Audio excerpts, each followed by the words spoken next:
Hey guys, welcome back to my Practically Imperfect Life. If you're joining me for the first time, welcome to my channel. My name is Abby and I'm a homeschooling mom of two high schoolers. And next school year, so the 2023-2024 school year, I will have a junior and a sophomore. So we are definitely moving along in our homeschooling journey. Now, we ended our homeschool year in pretty much about mid-May. We had wrapped up all of our subjects and we don't plan on starting back up again until August. My kids have a lot going on during the summer. They golf, we have camping trips, we have family trips, we garden. There's a lot that we are doing during the summer months. And so today I wanted to share with you a bit about our summer plans. Now this video is in conjunction with the Homeschool Show and Tell that's hosted by Abby from Rooted in Rest and Jessica from the Waldeck Way. So I highly encourage you to check out all of the other summer learning videos that are listed down below. The playlist is linked, so check those out. Some families are homeschooling through the summer, some are working on some specific summer learning, and others, like me, are just working on getting a head start on the next school year. Now, I really like to use my summer wisely. I don't want to cram my homeschool prep into a short period of time. And so I try to break things down over the weeks in summer because I'm busy too. I have a lot that I do. I'm an active gardener, and so there's so much that's keeping me outdoors. But when I can, I try to do a little bit of homeschool prep, at least a few days a week. So that way, by the time our school year starts, I feel really good and everything is ready to go. So obviously a big part of that is cleaning out and reorganizing our homeschool room. You'll notice I have stacks of books behind me here. There are stacks of books behind me on the floor. In fact, we are in the middle of reconfiguring our entire homeschool space to make it more functional for our family at this stage in life. And so we will be showing you kind of what we're working on with that in a couple of upcoming videos. The other thing I like to do is some reading ahead. Now, I don't read ahead on things like our read out louds we're going to do as a family or our devotionals because we are going to work on those together.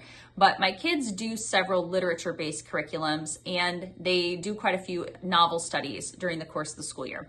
I find that I am more able to help them, or I can help them better by kind of doing some pre-reading. Now, that doesn't mean I'm going to do a whole school year's worth of reading over the summer.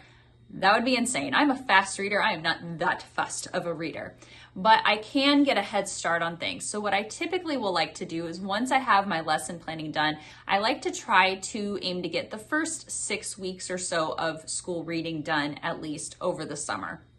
That way, when we get into those first couple weeks of school, if my kids are reading a particular book or novel, or if they're doing certain reading assignments, I've already read that, I'm familiar with it, and I can better help them answer questions, guide them through papers. Especially with novel studies, I feel like I can't adequately grade essays and reading assignments if I don't know the book myself. So I like to make sure that I am planning for that. So specifically for my kids' literature programs, my daughter does a program from Excellence in Literature where it's literally studying a novel for a month. So I will go ahead and I will make sure I have read at least her first module's novel, got that one down, and then my son, I will read the first novel study that we are going to do for him. And then they do some literature-based curriculums from Guest Hollow. So both of them together are doing Chemistry in the Kitchen, which we are terming as food science in our homeschool.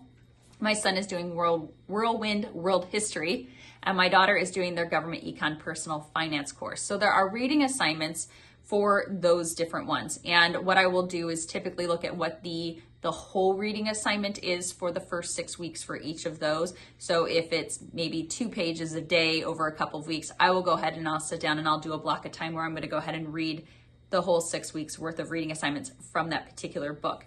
And that is, again, so I can get a little bit of a head start. I know what it is they're going to be studying. I can also get a feel for how long it's going to take them to do those different reading assignments.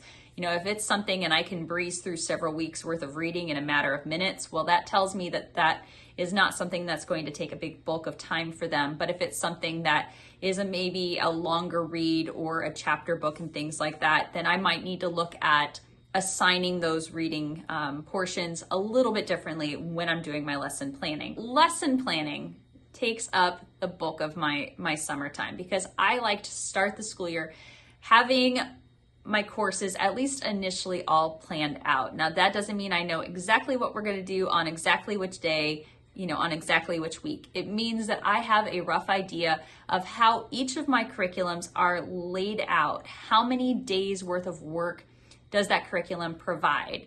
Were there things that we can combine together? Do I have some breathing room in the different curriculums? And that really helps me as we're kind of going through our homeschool year. So I thought it might be helpful to show you some examples of what I mean as far as looking at the different curriculums and then creating a lesson plan from them. So I'm going to take you through some of the core curriculums that my kids are doing: literature, science, math, and then we'll also take a look at a little bit of how I plan with the guest hollow curriculum as well.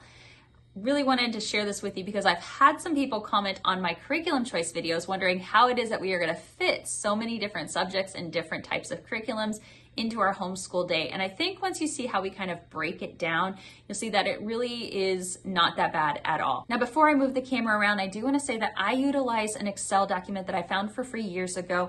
It's a wonderful template for doing lesson planning on, and I will link it down below, and I'll show just a little clip here of what it looks like when you download it. You'll notice it has lots of different tabs on here where you can track lesson plans. It's got areas at the top of the columns where you can put in the different subjects that you're doing. And then down on the side, you could either list it by date. I went through and I just changed it all to numbers. So we have to do 180 days of school in Indiana. So I just number it 180. So 1 to 180. There's a tab there for book lists, there's reading logs, there's field trip planners, there's curriculum lists, there's a whole bunch of other tabs. I don't do that. What I do is I have 3 tabs on my planner. So I have one that's lesson plans for my son, lesson plans for my daughter, group lesson plans. And then I will put the different curriculum names or the course subjects at the top. And then I will list the assignments down below. Now I will do a separate column for pieces of a course. So for example, for English 10 and English 11, there is a vocabulary component, writing component, literature component. So all those things. Oh, and grammar for my son. So all of those things come together in order to create the grade for that course. But I will list a column for each part of that. So all of the vocabulary assignments are in one, grammar assignments, writing assignments. And that is, again, so I can see where we're at with that particular curriculum as a part of a whole. And so that's what I will use. Highly recommend it if you're looking for a great template. It's really nice because I just saved the template itself to my computer. I made the initial edits where I put in the columns, not the column names, the 1 through 180, and where I have the tabs for my 2 kids and for the group subjects. And then each year I just make a duplicate of that template and I go in and I customize it for the upcoming year. I also really like it because if my son is repeating a curriculum my daughter did the previous year, I can go into the first Excel sheet, I can just highlight, copy, paste into the new one, and I don't have to retype anything. I do like doing this electronically because it's much easier for me to go in and make edits and changes. I also go in and I will highlight each little cell as we've completed those assignments. So at the end of the week, if I know we've done lessons, 10, 11, 12, 13, I'll go in and I'll highlight those off. I know they are done and I know where we're picking up the following week with assignments. It just has been a really nice way for me to, get a quick glance at where we're at with our different subjects. Are we running a little bit behind? Are we running ahead? Do we have some breathing room? Can I cut something down to fewer days per week? For example, their math courses do not have 180 days worth of work. There's only so many lessons, and then there's quizzes and tests. And when you put those into the planner, you might have 4 or 5 weeks worth of blank spots at the end of the school year.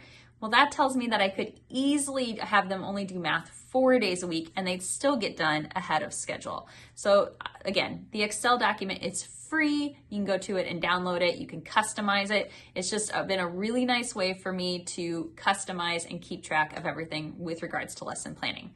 But now let me go ahead and now I'm going to flip the camera around here. I'm going to show you where I find different bits of information in the curriculums themselves as far as how to start creating lesson plans. Okay, so I thought I would start with some of the subjects that are simpler for me to lesson plan first and then kind of work our way from there. So one of the things that my son does is he does fix-it grammar. And what I will do is I will first look and see how many weeks of assignments there are on here. So this here tells me the scope and sequence. I have weeks 1 through 30. So I have 30 weeks of assignments in here. And the way Fix It Grammar is set up, each week is set up the same. They have a day where they read this information and just kind of take a look and get a feel for what it is that's being focused on in the grammar for that particular week. Sometimes there are activities they can do to practice it. And then there are 4 days worth of sentences that they do the corrections on and then rewrite. So what we have always done is on Mondays, we will read the information and go ahead and do sentence 1. And then we do 2, 3, and 4 the remaining days during the week.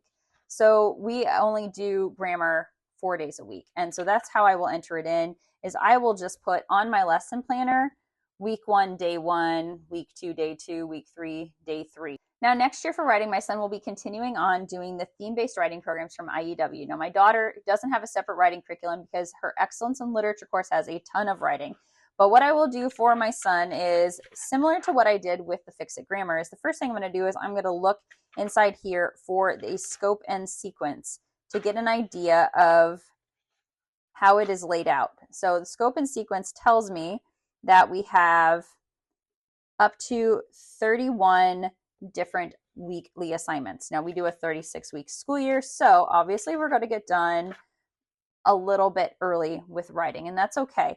Now the other thing to note is that not every week of IEW writing has 5 days worth of work. Some of them it's only 4, and some of them are assignments that will carry over into 2 weeks, and that's all fine too. So what I will do is I will go to the lesson here, and I'm going to look at what it suggests for the assignment schedule. Now, one thing I do go in and I will look for things that we aren't covering. So for example, vocabulary work is included in the IEW writing programs. Again, we use a different vocabulary program, so I don't worry about that. So if it says here, for example, review all vocabulary words introduced, we don't worry about that.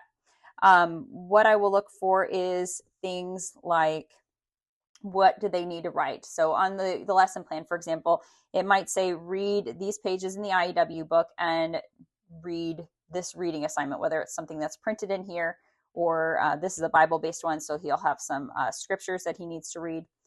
And then day 2 might say write a keyword outline, and it is on page so-and-so in your workbook. So fill out the keyword outline, show it to me, let me see that it's done. Day 3 might be write your rough draft using the checklist. So here it tells us what page the checklist is on. These checklists, they don't have this in the student planner, but the checklist in the student planner will tell them what it is they need to include. And then usually what I do is if it's a 4-day writing assignment or a 4-day week, on Wednesday, he needs to turn in his rough draft to me for me to look over. I'll just put a check mark if he's included everything.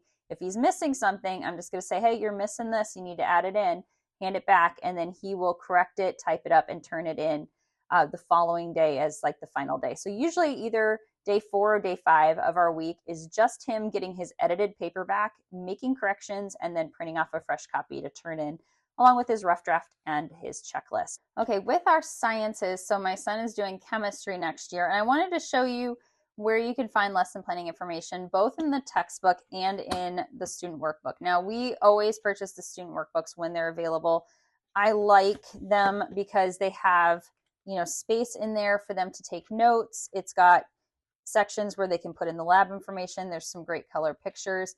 It's just really handy to have. But if you only choose to purchase the textbook, you can still find where they give the breakdown of daily assignments. Now, that's found all the way in the back of the textbook in one of the appendices.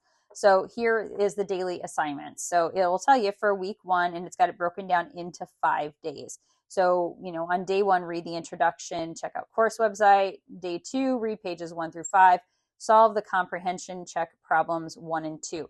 Comprehension check problems are like practice problems. They are printed in the textbook, but they are also in the student workbooks. So if you just get the textbook, your student can do the work in like a regular notebook.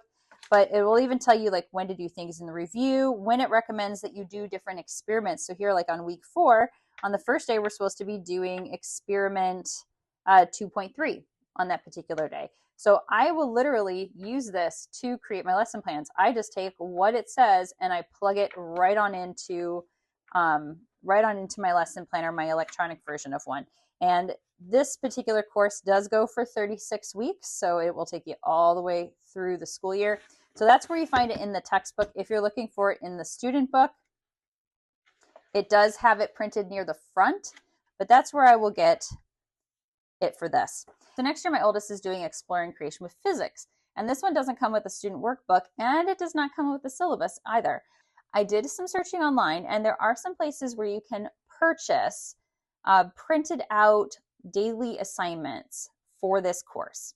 And it ranges from like $5 to $7 to basically get a syllabus for this course. Well, I like to do things on the cheap. So, I mean, if you don't want to have to go through and figure it out yourself, you totally could purchase that, use that as your lesson guide. I figure it'll just take me a little bit of time, but I can get lesson planning figured out for this. So one thing I do know is that there are 16 modules. It tells me here 16 modules. They say it should take you 2 weeks to do a module. So that's 32 weeks. That gives me about a 4-week buffer on things in case a particular chapter is taking longer or if it's got more pages to it. I also know that for each module, there is a page of practice problems. These are meant to get them ready for the test. And then I like to give them a full day to just study for tests and then the day for the test. So 3 days for each module right off the bat is there. Then it also will show me how each module is broken down. So, I mean, I'm just at a random page. This is module 12. So you can see it has the different topics on here and it has the different experiments as well. So this is great because I can kind of look at this and use this maybe as a guide for putting out assignments. Like I can see here that the law of reflection and experiment 12.1 on the law of reflection are right here. It's on the same page. So to me, that would be a great one-day assignment. Read this, do this experiment, do the lab report.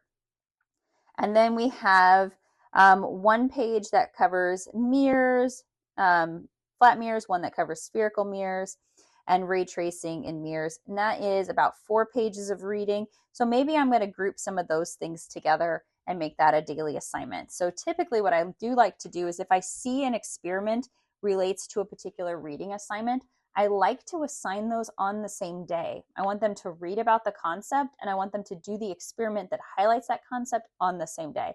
So I will use that in order to create that day's assignments. Now they do have what are called on your own questions that are included throughout the chapters. So for example, here is one. Now that one I can't see here.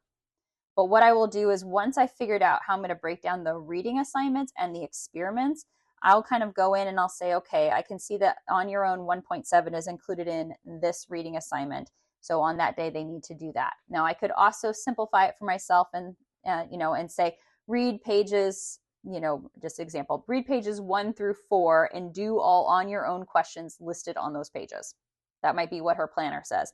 And so anytime she comes across one of these, she knows that she needs to answer this. And we just plan to have a notebook for her to put those answers in. But that is how I plan to do the lesson planning for this and how I approach science subjects that do not have any other kind of guideline as far as daily assignments or lesson planning. With literature, we have 2 different curriculums that we use. So my daughter does excellence in literature and she is doing British Lit next year. Now, this program is so blissfully easy to plan for because it does things in 4-week modules. Right off the bat, it tells you you have 9 4-week modules. And near the front of the book here, it actually will show you all of the different modules and the suggested schedule. So it tells me right here on week 1, she needs to read the module 4.1 information in the study guide. That's this book. Begin reading her core text. And she needs to look at her context resources. And then it tells her what she has as a writing assignment. So, I mean, it has it broken down into 4 weeks. I love this curriculum because it does kind of force your student to figure out their time and break things down themselves. Because what I will do is I will just put on Monday, this is what you need to complete this week. How you figure that out is totally up to you. But this is what you need to get done. And then I do the same things for weeks 2, 3, and 4. So that makes it easy. Now, sometimes when I'm within a module, because I do like to look ahead, if I see that there are certain things within the context resources that I feel are going to be really important for her to check out, because obviously there's so many more context resources than a student can go through, I might go in and just put a star next to it or highlight it That way she knows that, hey, I really would like you to check those things out. I feel like that would be really helpful to you. But other than that, I let her self-guide. I just give her the first day assignment.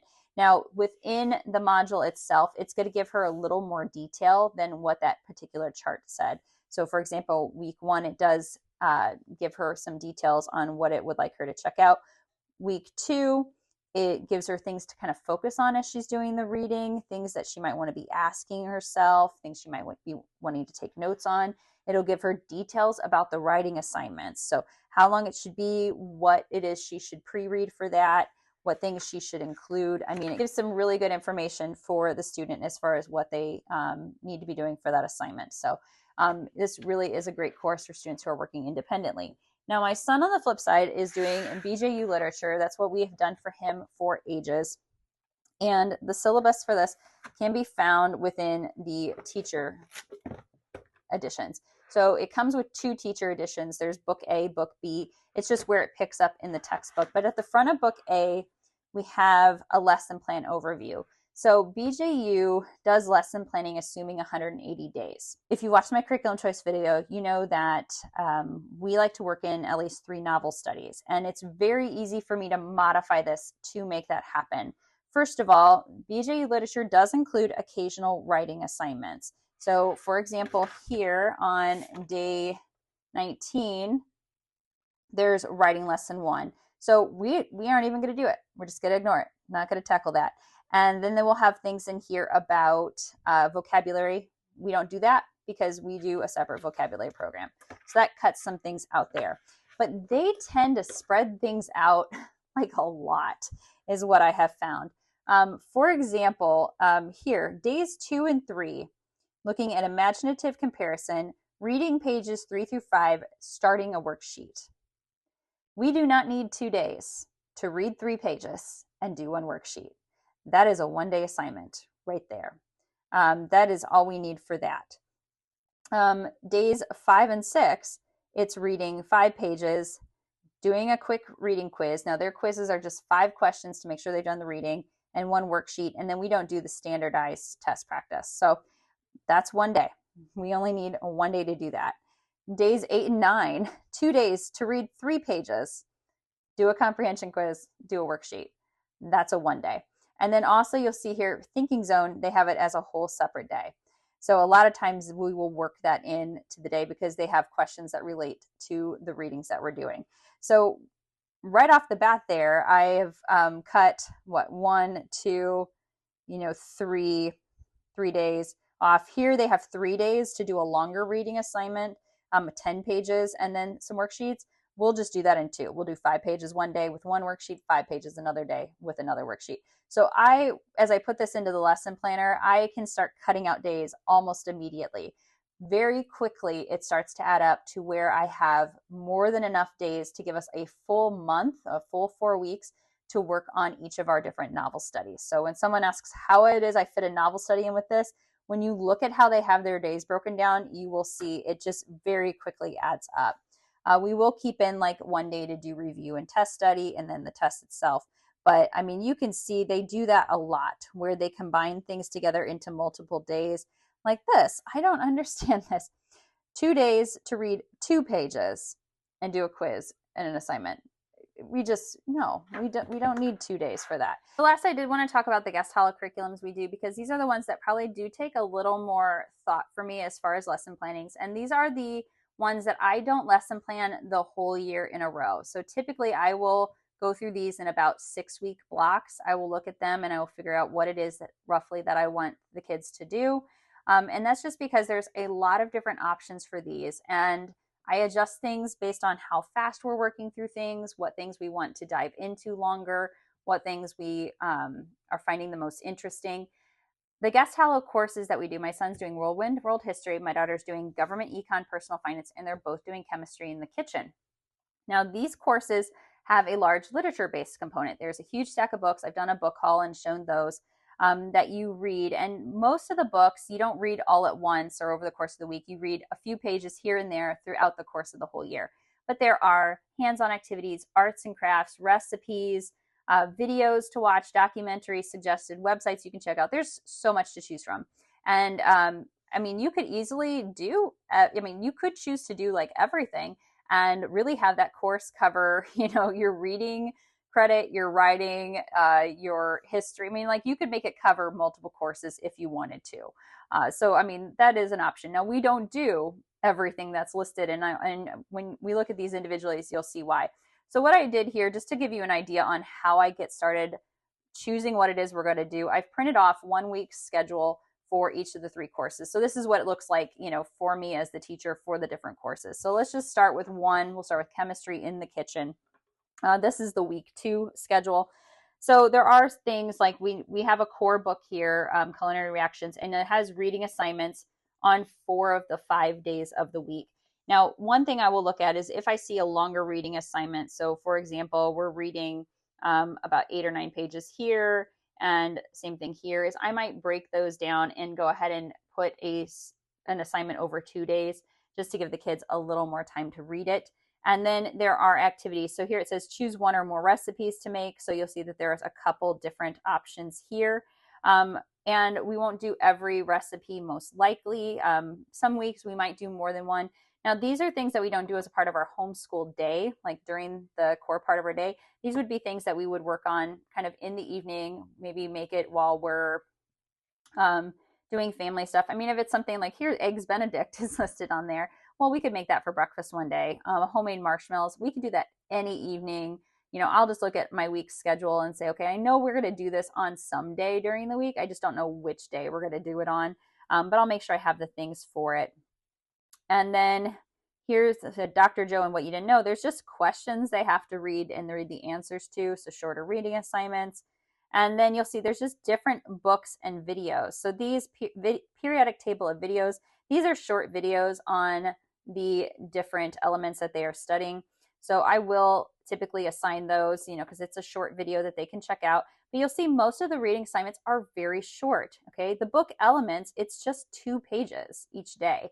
And a lot of times these particular books, it's not a page of like solid words for them to read.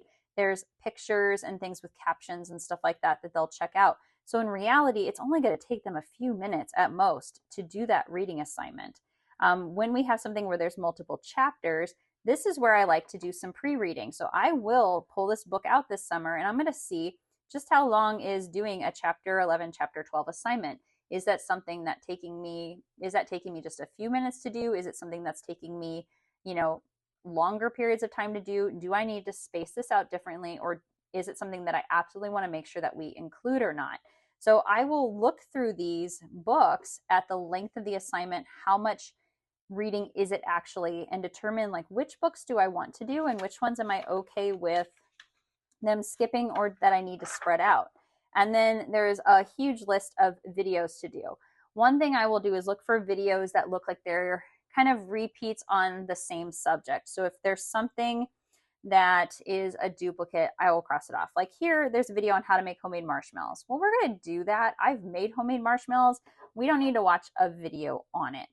On day 2, there's one, a chemical bond song, and then why do atoms bond? Okay, we're not going to do the song because my kids would think that's goofy. There's a video quiz. We're not going to do that.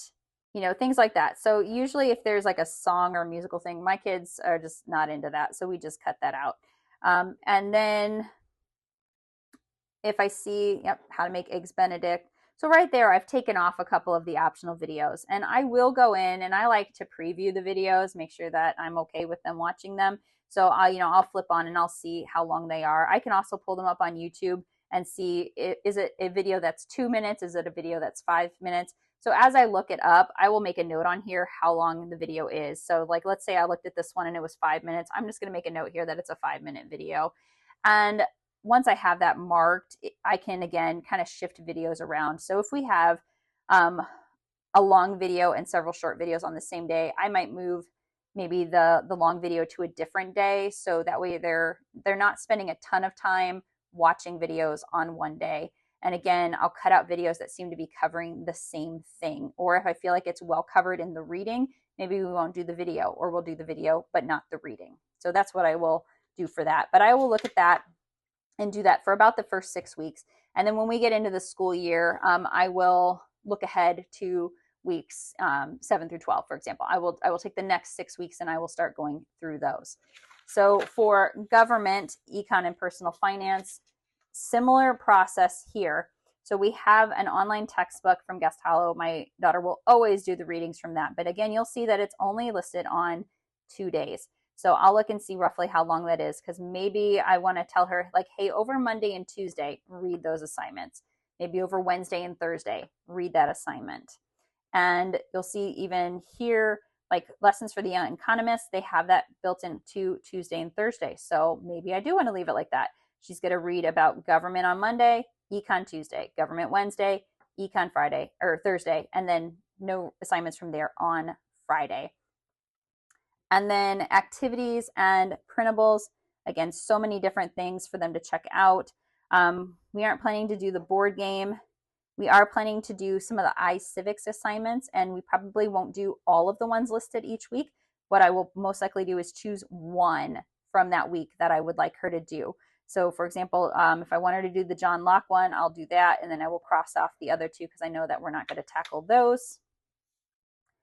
Videos I look at very similarly. Now with the majority of their courses, they do put these little keys next to the videos. So you'll see here, like for example here, this has a little like sun next to it. And if you look back on the book page, Lessons for the Young Economist has that same symbol. That tells me that any videos with that symbol go along with that book for that week. And then same thing for like these, this little weird diamond symbol goes with whatever happened to penny candy.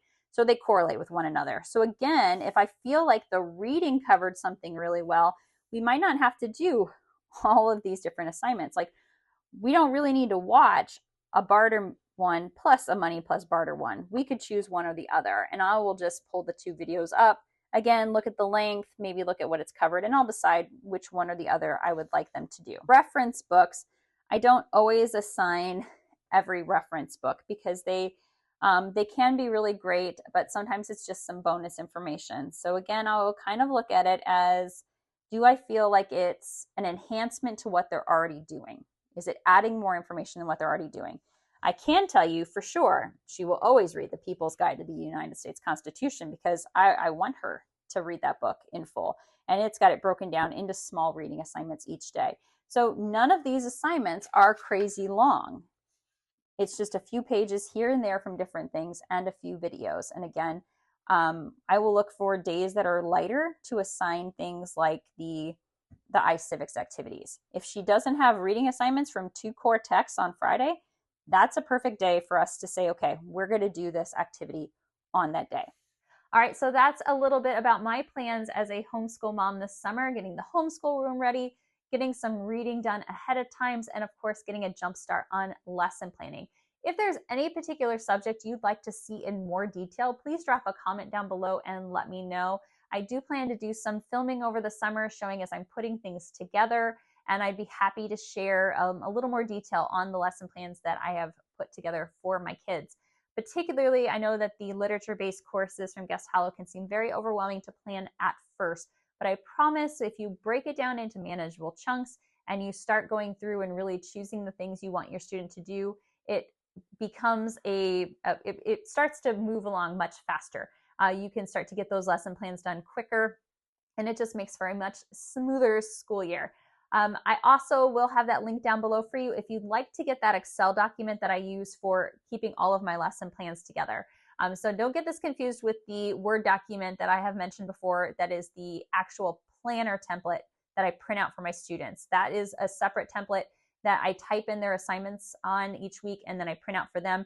This Excel document is for me to keep track of what I am planning for lessons and what things we have done. But it is a free resource and I'm all about the free resources. Anyways, I'd love to hear what it is that you have planned for the summer. Are you homeschooling through the summer? Are you doing summer learning? You know, what is it you've got going on? Like I said, we don't do anything formal, but I feel like we do a lot of life skills during the summer. We are camping, we are traveling, we are gardening, we are doing food preservation. My kids are golfing and getting outdoors and active. So we just have so many fun things going on during the summer months until our school year starts up again in August. As always, thanks so much for joining me today, everybody. Happy homeschooling.